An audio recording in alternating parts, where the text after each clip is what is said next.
Thank you all for attending the volunteer engagement breakout session. If you plan to attend a different session and need to help finding that room, I'm happy to assist you. But everyone's here because they want to, right? Okay.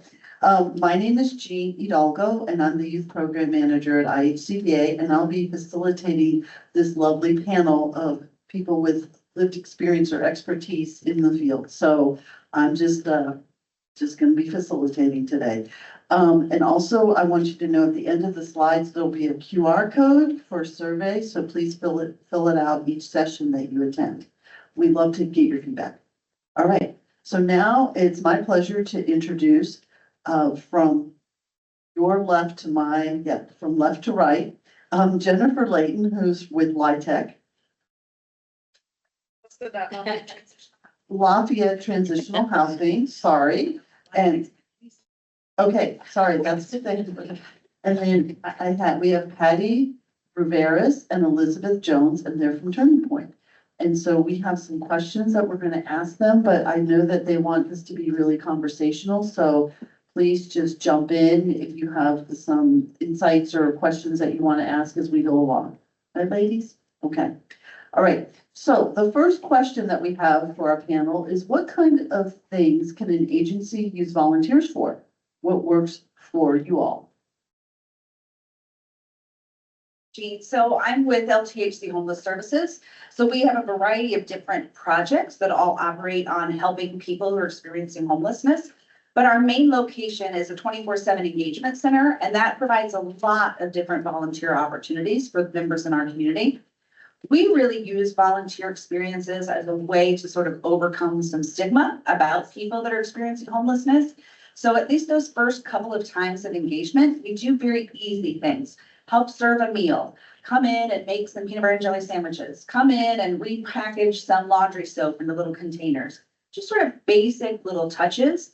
But then as people become more familiar with who we are and what we do, we try to really gauge those experiences to the people and their expertise. Ultimately, we want them to tell all their friends and to encourage more and more people. So we really work on things that fit their skill sets. One of the big ones is we do receive a lot of in-kind donations from our community, which I'm sure many of you do. And that's always super helpful when you're getting everyone's junk that's being donated to you. And so one of the things that we really work on with our volunteers when they're coming in is sorting through what's helpful and really what's trash or what should be donated elsewhere. So that's a really easy one for people to start with. We also have some groups that'll come in and help us package welcome home kits, sorting through donations and really sort of classifying things into tubs for folks. So the variety are endless. One of the other really exciting things that we do once we're meeting with people and learning about who they are and what their expertise is really getting them to engage with people that are actually experiencing homelessness. I want them to sit with folks, help them through some things, like whatever really those needs are.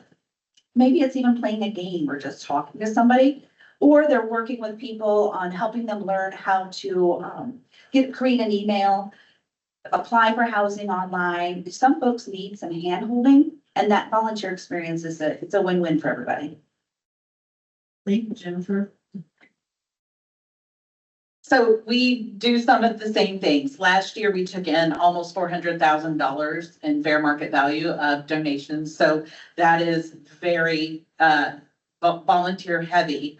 That is my job. And then I'm supported by a few volunteers that will come in and sort those for us. But we also operate an Empower store.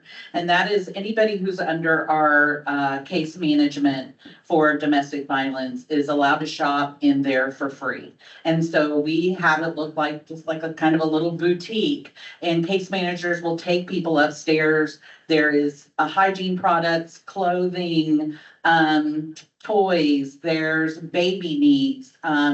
We just keep a variety of those things up there to provide comfort and care so that they know we're here and can take care of them just a little bit. Cleaning supplies. Some of those folks may not be staying in our 24-hour shelter. They may be under case management and have somewhere else to live. And they are transferring or transitioning into their own new housing. So they are allowed to come up there. We keep we keep sheets, we keep curtains sometimes, shower curtains. It's just like a little store. So our volunteers will help very, very much with that. Events, we count on, lots of volunteer hours to produce our fundraising events and our community events, prevention events. They are very busy doing that. I think one of the big differences between, your agency and ours is that our volunteers are a little more, kept separate, removed. Yes, thank you. They are a little bit more removed from the direct mission due to the nature of what we do. And so they may not be working directly with our survivors. So it's kind of my job as a volunteer manager to convey those stories to our ongoing volunteers. And those are people that volunteer regularly. So I have to share what I see and my experiences so that they can relate what they are doing to our mission. And so that's kind of where I have to do that. We do have people that come to admin and help us with a variety of tasks like data entry and things like that.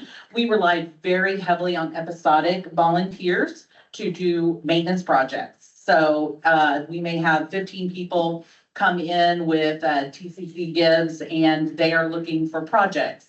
And we will work with those folks, and we do that several times a year. So that's when I can get my store really under good shape. We can do painting, we can do lawn maintenance, mulching. We rely very heavily on those hours to do things like that.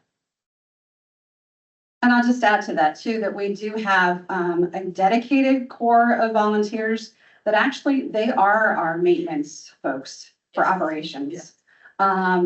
So that can be plumbing, that can be laying new floor, that can be doing, besides the painting and stuff, it is much more mechanical in that nature too. They're skilled. A lot of them are retired Cummins folks. So they love to be, a part of our crew. And then we also do have what I would call, volunteers in a truck. So things that we need hauled or moved. If we get furniture that's been dedicated to us from another agency or something, they'll pick it up and bring it over to us. And we also do have, they're not direct Turning Point volunteers, but we have a group that actually will take used furnishings and store that for us and then install it as we have people transition into their new living facilities as well, called Hands and Feet Ministry, which is really amazing. And as the VP of RD, events is the big thing too for us. So we have a youth, actually this coming weekend, after prom party 2026, and we can have upwards of 50 to 60 volunteers that could be involved over 2 shifts with us that night too. So the events are always a huge factor for them. Yeah. Okay, I will go ahead with our next question. So how does an agency get volunteers or communicate needs for volunteers? And I have Jennifer's post up here showing that's your advertisement, I think, for getting volunteers. Yeah, it is. Okay, but I'll let you answer the question now. So over the years, we do anything, like just trying to ask for help from our community.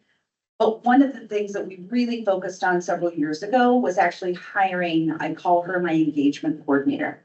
So that full-time position, this is her job to sort of work with not only soliciting and finding volunteers, but then really stewarding through the process of who we are at LTHC.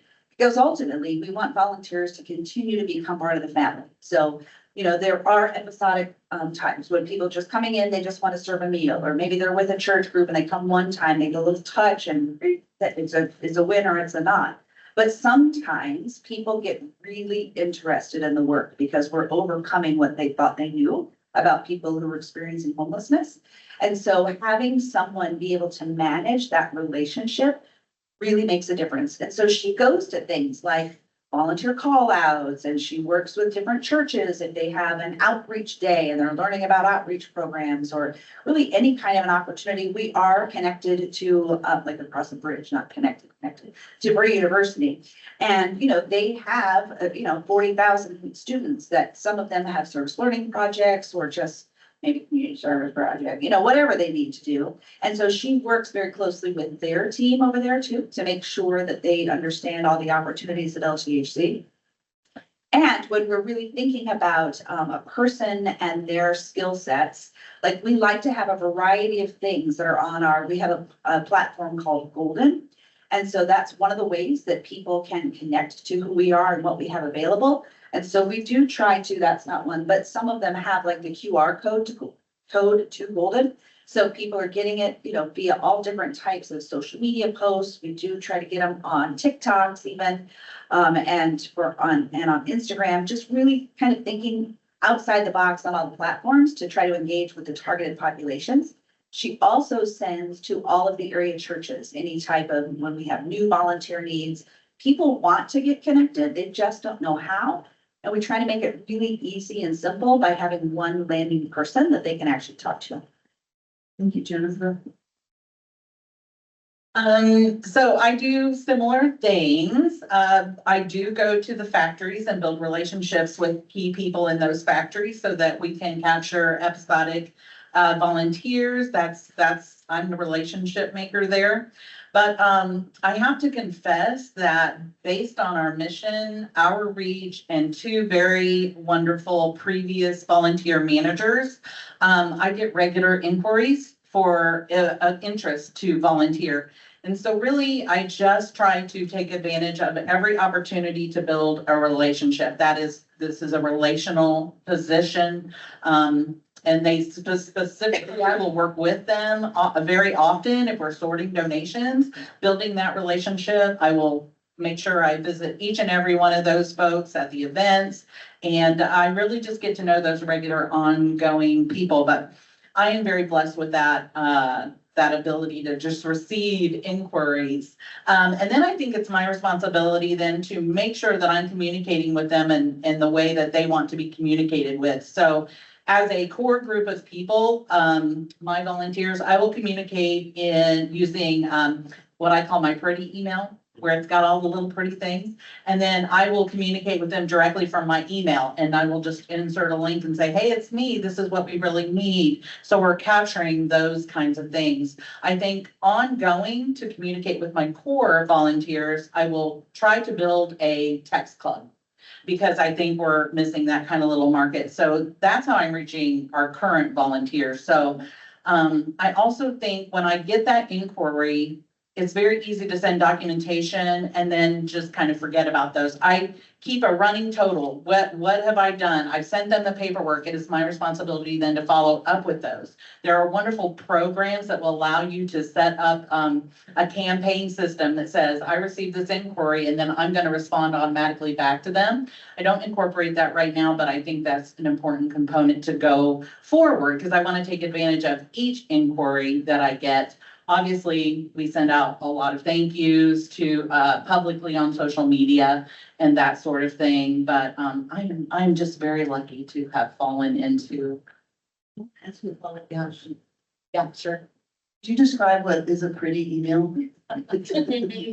So I use a program called MailChimp, right? So I can build my own little pretty email. I can control the colors, insert logos, insert my links. It's got everything all in one place for my volunteers. So at the top, newsletter. Yes, it looks like a newsletter, but it's volunteer focused. And so I might say, hey, I need more after prom people. And hey, here's other things you can do to help. So if they're not volunteering, I'm conveying our special needs of the month. And so it is really like a newsletter, but it's very pretty. But some people don't like that because they just don't like that. They want to hear from me directly. They want to know that I'm sending that email. And so that information is sent those two ways. Oh, sorry, Elizabeth. Oh, that's all right. Sorry. I'm not sure I really have anything else to add. I'm looking over. So we also do presentations to civic groups too. So one of our longstanding folks that helped us tear down our team events was the Kiwanis group. So it was at the time it was a 12-hour lock-in basically. And so they would come at the end and clean up and then all go out to breakfast together. So it was a great means of having a captured audience there too. We also have community partnerships I did mention Cummins already, but we have liaisons. And so that is already a set group that have almost, lack of a better word, is adopted us. And so whether it's programmatic, whether it's volunteer, it's a whole ball of wax for them. And in many ways, then we can write a grant, but they want to touch with their folks with the volunteer hours too. So that's really important to them, as well as some of the church groups. So that's where my relationship with the people at the factory come in, right? Because if I get to know Danielle and we get this great relationship going, she is gonna send from her email to her core group and reach all those people because she likes us and she has experience with us. So that is where that relationship comes in for episodic. Well, I was gonna say the theme I'm hearing here is building relationships. That's just what all of you seem to be saying.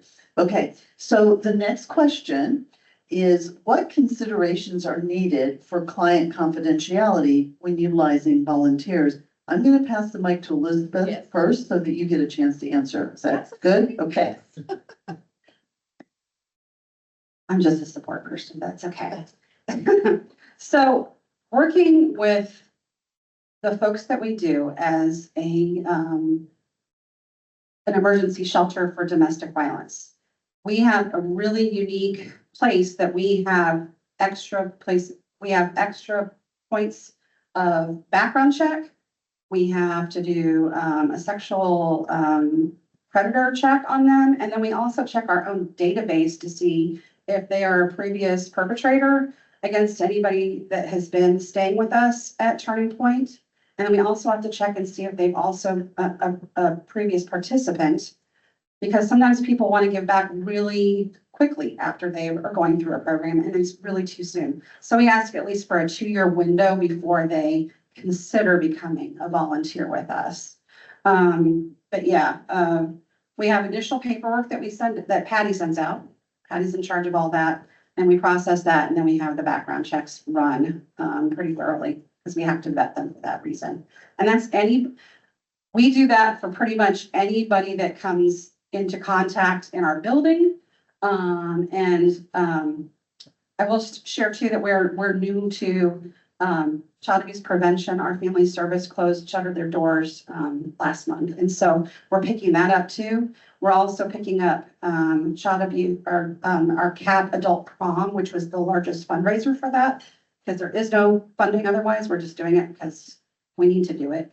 But they had an incident previously with a prom court member who ended up being an abuser. So we will be clearing and vetting all of them as well that are representing our agency on court. So yeah. I'm gonna pass it along because these guys have more experience. So we do similar, though we help anybody who's experiencing homelessness, not just people that have survived violence. So we're not an actual DV shelter, but we do run criminal background checks on folks, but it doesn't screen people out. It's really just to understand their criminality as to what type of service they can provide. So that being said, we do have applications that people must complete. We also have a time frame for people that have been participants at LTHC. They have to be gone for at least a year before they start coming back to volunteer, though we have fudged on that a little bit, depending on the person and what skill set they bring to the table. One of the unique experiences that we do also offer for participants is in a volunteer capacity is for them to start serving on our board committees and then ultimately get on the board of directors. I'm very adamant about people who are experiencing homelessness, those that come with lived experience, to hear their voice. Like, I want them to be at the table.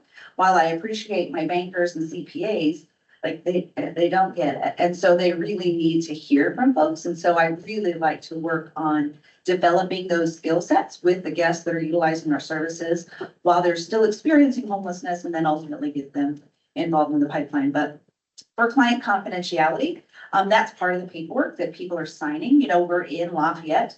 Sometimes as a volunteer, you will see people that you went to high school with. You will see your uncle's nephew. You will see, like, that's part of this world, is that we've got way too many people. And so people do need to sign off on the fact that what they learn here and see here, they don't speak about. Have we had people violate that? Yes, we have.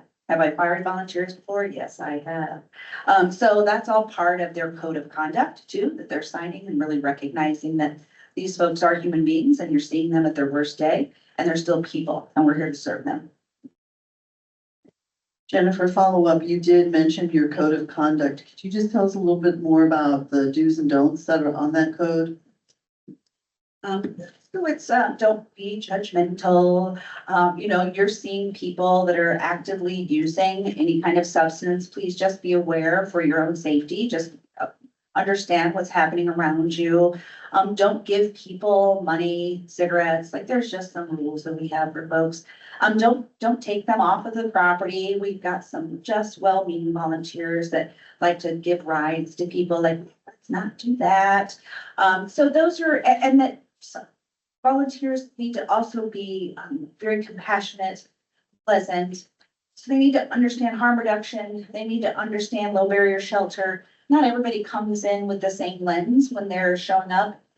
We have had some folks that come in very judgmental about that we're not requiring people to be sober and that we don't require people to do all the things. Church folks. They have their, and so they really want to come in and save everybody. And so we have to navigate that very gently. But I do appreciate their money. And so I do try to get them to focus on other ways that perhaps they can help saving the people. So their client or the volunteer code of conduct is something that we've just sort of learned over the years. Like we've had these issues happen. So let's just call it what it is. We have a lot of volunteers from Purdue. So students that are coming over, we do talk about appropriate attire when you come over. And while you look adorable over on campus, that's really, our folks have no filter. So they're going to say all the things to you. So let's just sort of not do those things when you come over. So we try to just sort of set people up for success for their volunteer experience. Thank you, Jennifer. One more follow-up question, just because I'm noticing some of the notes that you all responded when you were asked the question. Does anybody want to talk about your formal onboarding process?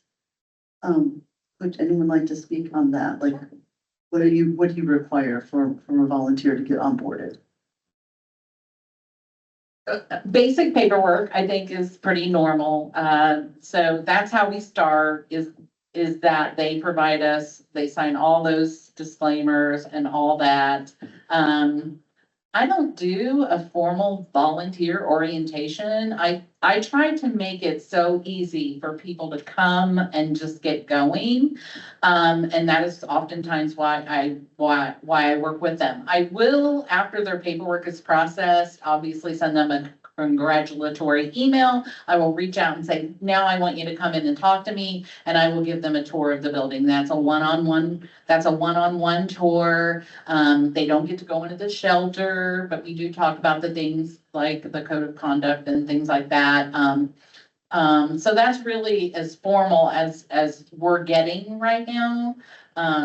Well, I think what do you have to add to that? Well, I was gonna say, I think it's kind of like a matching game too, though. You don't want to have somebody who wants to come in and fix your plumbing Right. to be doing my thank you letters, right? So it's all about finding that perfect fit and seeing if they have a skill set that's gonna make them feel good in the position that meets a need that we have, right? We do have volunteers that do go into shelter. That's a whole different level of vetting and we actually fingerprint them because they will have exposure to our clients, obviously. But they have an amazing skill set as well. A lot of them will set up and tear down for Christmas. They bring Christmas to shelter. They'll cook meals so that they can have a communal meal in the kitchen that day. As well as the ones that are behind the scenes handy people as well. Yeah. In the show. Right. And we serve 7 counties, so that can also be the same for all of our we have smaller satellite offices in Johnson County and Franklin, in Seymour and Jackson County, and then Shelbyville as well. So they each have kind of these little satellite shops, for lack of a better word, too. And each of those counties also have a coalition, so that's also our volunteers too. As well as we didn't directly address the fact that all of our board of directors are volunteer, they're unpaid staff. And our bosses' bosses. First, we have a unique orientation, and it's really based on the level and time the person is interested in doing. So if they're interested in coming in and serving a meal one time, that's a 3-minute conversation about who we are, what we do, why we do it, thanks for coming. Like, it's really very quick and individual.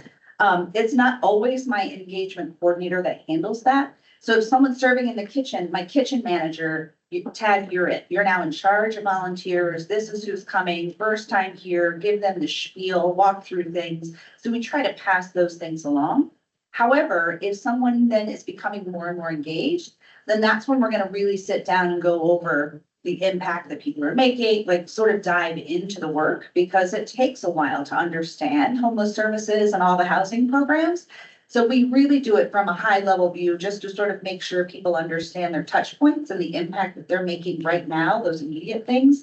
But then as people become engaged, we're gonna work with you, because again, we need to build those relationships.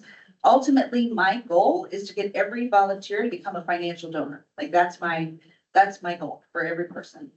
And so if you don't treat them like family when they're coming in, then they're gonna treat you like then they don't wanna, they're not gonna give you money because they don't have that powerful experience. So we really, once it's the second time, that's when we're gonna actually invest some time and energy into doing a full-blown orientation. We have in the past, we have tried to do like twice a month orientation times, like for people, like sort of, the third Wednesday from 2 to 4, we're having an open door orientation process. That didn't work. So we couldn't get everybody to come to those days. So again, we try to sort of manage the expectation of the volunteers coming in. Who should we really develop and really be intentional with time on to do an orientation, and who just needs the quick high overview. That's great, Jennifer. Thank you for all of your answers. So the other, we're almost at our last questions, the second to last. So just if you guys agree. Talk about it. No, you're doing great. You're doing great. I'm sure there'll be some questions. So what other benefits beyond task completion do you see from volunteer engagement? Money. So again, we're nonprofit. So the whole point of who we are, what we do is to diversify funding, find different opportunities of engagement, really create more advocates in our community for understanding why we should care about people that are unhoused. And so when I can move a volunteer from just a volunteer to a financial donor, some of my largest donors are from volunteers. And so and I give them lots of opportunities when we're talking through their impact and what they're doing. I've got a woman right now who she volunteers in my kitchen maybe 3 times a week. Like, it's pretty substantial. I mean, I don't even like to go in my own kitchen 3 times a week. And so she's driving over, and so she's doing all these things. Last year she had a family death, and so she wound up receiving an inheritance. And so she came in and sat down and talked with me about, like, I'm thinking about making a significant gift. Now, she was a donor to us, like I would say maybe $500 a year. And so she's part of the family, but she's not one of my big ticket folks. So I have no idea the capacity in which she started thinking about. And she said, well, I really want to restrict my gift to your kitchen. Like, the meal service is really important to me. I was like, of course. And it's one of my most expensive things that nobody pays for. So thanks, would appreciate your help. And she said, well, how much does it cost you? And this was last year. I was like, well, it cost me around $75,000 a year outside of any funding. So I need to solicit $75,000 in donations that we didn't know anybody. Send the check. And she goes, well, how about if I gave you a check for $30,000?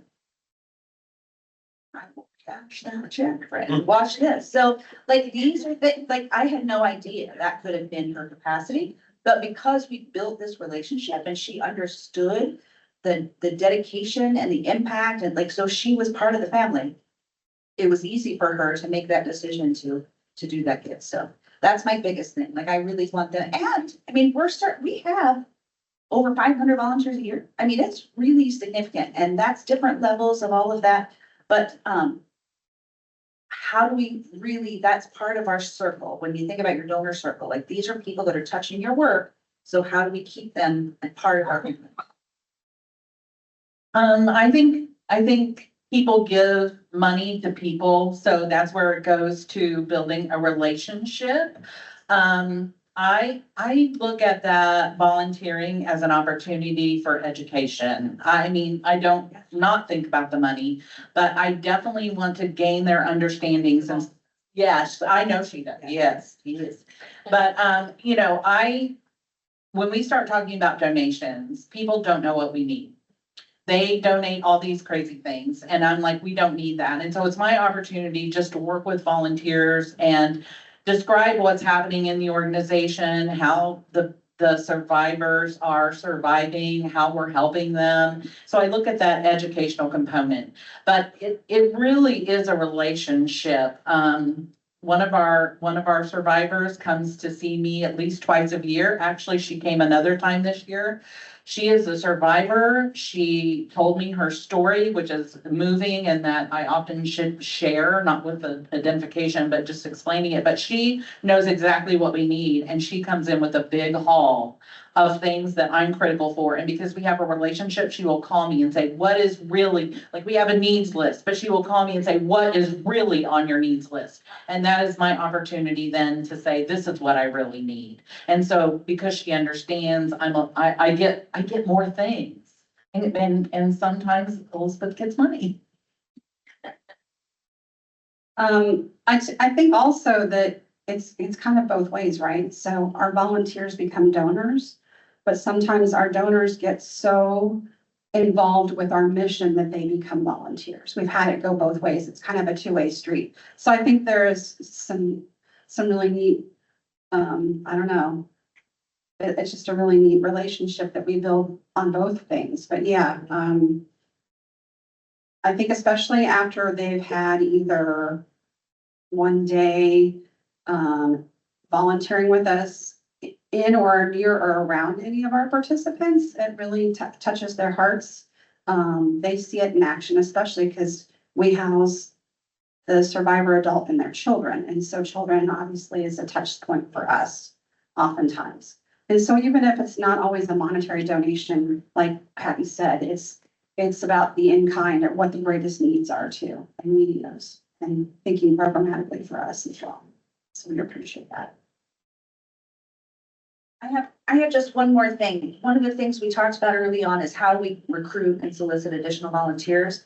And I really ask my volunteers to do a lot of that solicitation too, because if they can tell other people about their role and what they do and encourage their friends, like that is a huge pipeline of people. So like my kitchen gal that comes in and serves, like she's got all her old little ladies that come in, like but they might only come once a month because they've got bridge and you know, whatever. And so that's fine, like whenever you want to come, but that's a great way to really think about, maybe we can create a volunteer advisory committee, and we can get your volunteers that have been with you for a year or more. Like, let's all sit down and talk about ways we can encourage other people. Let's get over the stigma and like, it's not scary. Like, let's just bring people over. So that's a great pipeline of people to really ask them, how do we get more volunteers?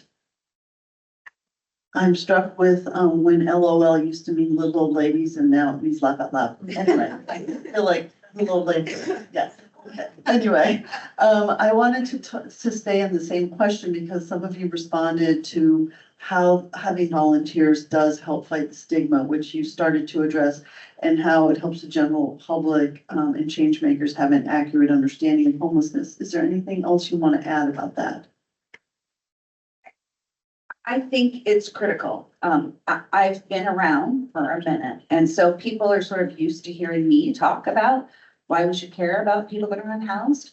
So when I can get other people to also understand the impact housing makes on human beings, and they see that direct correlation, or they see the services we're providing while we're managing someone's homelessness, while they're living their worst day, when they share that story, it matters. Same with like my board members. One of the things that I spend intentional amount of time on are creating mission moments for them. Like I want my board members to understand the powerful stories that we have to get them to share. Because I I mean, hopefully they're already giving, like this is a thing, they're volunteering, they're part of the family. Now I want you to share that story with 5 more people, because you're gonna hit somebody, you're gonna get their attention. Whether we're talking about a family fleeing violence and children in violent homes that have left, or we're talking about veterans that are sleeping on my sidewalks, like you're gonna get somebody's attention and they're gonna have that aha moment. And so really getting them to be advocates for the work, it really is very, very powerful. Well, and I think that what you said is true too. It's about the stigma, right? Especially around, I mean, domestic violence, interpersonal violence in general has been something that's been closeted for so long. And I think the way that we are breaking down those barriers so we can talk about it, so that survivors can come forward and seek the services they need, is through these opportunities. And so, you know, DV is a public health crisis. It's a community crisis. And so I think the more volunteers that we have with that knowledge, like you said, Jennifer, it's like that knowledge that they're sharing with their friends, with their families, with their colleagues, with their fellow church people. That's what is so important too, is to help to break those barriers down. When I go to the factory, in the back of my mind, whether Elizabeth knows this or not, but I'm actually hoping to get information into someone's hands who needs it. Right, because I'm there and I have the 24-hour helpline number, and domestic violence knows no socioeconomic boundaries. And so that's something on the back of my mind when I'm recruiting volunteers, is that I'm trying to give information. You 3 are awesome. I'm just editing now, that's not on the script. Okay, all right, so the final question is, do you have any success stories or cautionary tales surrounding volunteers? And we have about 10 minutes left, so. So success stories, I have many. I mean, that's really the power of the work that we do, when we're able to bring people in, get them to understand who we're working with and why we're working with them. That just really can change the life of the volunteer. Like this is, so I've got a volunteer right now who, 15 years ago, he had a sex offense. Okay, and so let's just be real clear. I don't young sex offenders, like this is not a thing. I'm not interested in any of that. However, I do believe that every human being that had a situation deserves an opportunity to do better. And so when you have housing and you have your capacity, like, could this be an opportunity? So he came to me 15 years and he asked if he could be a volunteer in my kitchen. And I honestly, like, this is just being real. And I said, you know what, yeah, I mean, it's not like you're gonna be, there's no children around. There's not, like, that's not a thing in our kitchen. So that would really be a perfect thing. He comes every single day. Like, we've given him purpose.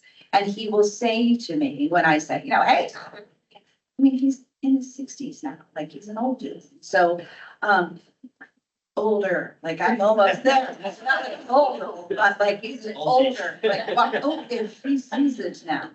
And so he has thanked me profusely, because most doors are closed to him with his background. Most housing doors have been closed to him with his background. And so he sort of came at it from criminality and the trouble with housing and the need for purpose, like to come in and really serve other human beings. And so he will say, he has said many times, even publicly, that we've helped save his life just by giving him something that matters to him. So the power of that is just phenomenal. On the flip side, we've had some real doozies. Like, we've had some real winners that try to come in and solicit our folks and try to sort of get some friends to do shady things with them. So that really pisses me off quite, but I'm sorry, that angers me. So they really just take advantage of a very vulnerable population. So again, have I fired volunteers? You bet I have. And I have no problem doing that when they're taking advantage of our clientele, which some do. We also have, it's this weird thing for some women that come in where they're like shopping for new boyfriends. And so like there's certainly other places to shop than, the homeless agency, but I feel like we've got other things going on, there's other things going on. And so we do have to have very frank, honest conversations with some volunteers about, what's appropriate, what's not. We're not here to become best friends with them or save them or any of that, or date them and marry them and take them home. So, those are things like those. So we've had some wonderful, wonderful volunteer, relationships that have been built.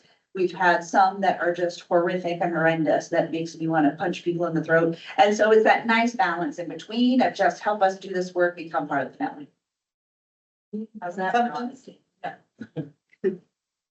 Well, my cautionary tale was more along the lines of having to fire too for that, for that very reason. Many times that reason too. It's interesting how many people we'll have in our shelter. Oh, yeah. It's like, oh, you all dated the same fine fellow. That's lovely. Like, oh my goodness. Anyway, success story though, I think back to saying, finding people's passions and stuff. My success story actually comes from, we had a board member that was, my chair of development, the first time I worked at Turning Point's, my second round. And he passed away suddenly, almost 13 years ago now. And so his wife was just beside herself. They were lifelong partners, obviously. She wanted to plant a tree in his memory in our courtyard. And we're like, absolutely, Roxy, you should do that. Absolutely. And so that was her first exposure. She'd never been a volunteer with us previously. It was him, right? He was on the board of directors and she's like, that's Chris's thing. This is not my thing. Now she is, and she brought in her best friend Karen, and they are our master gardeners. And so every season, every opportunity, they come and take care of our yard, our garden, the plantings, because they are master gardeners, and that has become her passion project. And that's how she gives back in memory to Chris, but also to honor her and her friendship too. So, yeah. Yeah. Hey, we have a couple minutes left, so if you have any questions or comments, this is your opportunity. This means you guys did a great job. Okay, go ahead. Is any like volunteer platform or anything like that, to like keep track of volunteers and all those kinds of things, or you just kind of? We're doing it the old fashioned way right now. Okay. Like I have some access to Donor Perfect and they have a little bit of a module in there. But my predecessors loved spreadsheets, so we still do a little bit that way. We did try a platform and it failed miserably. Yeah. We were actually a beta test site for a new company that was putting together a platform, and it was terrible. It was terrible. They even put those geofences in, so like they walk in and it should put them in immediately as soon as they walk through the door. It was almost terrible. So we use Sign Up Genius to send out a link, and that's basically where we do that. Donor Perfect has a thing like that. So basically we use products like that. We're under the United Way of Greater Lafayette, and so they offer a platform called Golden. And so we do use that, but we're not the owners of it, which is problematic when you need to run reports and get more data than just what you're getting from the system itself. So we have talked about, we use Bloomerang as our donor management software system to add the volunteer portal to that as well, to really, because then we have to take for Golden to add it into our donors so that we're thanking them and getting them on our e-newsletter list and all the things. So it's a lot of double work. It is a good volunteer opportunity. But are there ways that we can really streamline some of this? Yeah, that's what I was saying. Yes, streamlining. We have another question?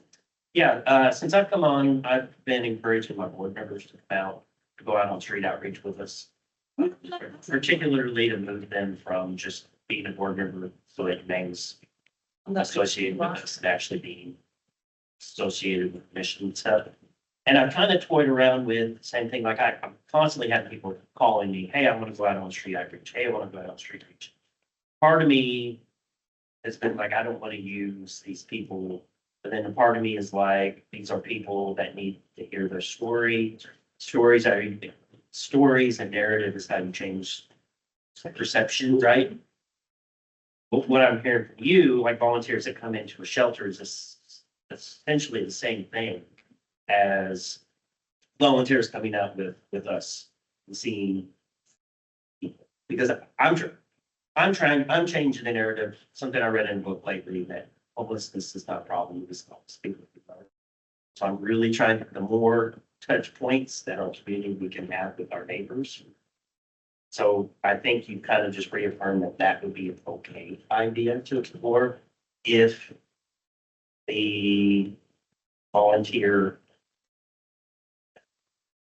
they have to fill out some forms. Right. They got If they're gonna- confidentiality forms, those types of things. Well, it's based to the humanity, right? I mean, we can talk the stories, but then they're actually seeing that story and Sure. they're making it. Sure. And for them to hear from the lens of the person that's living the nightmare of homelessness, like that really is very helpful.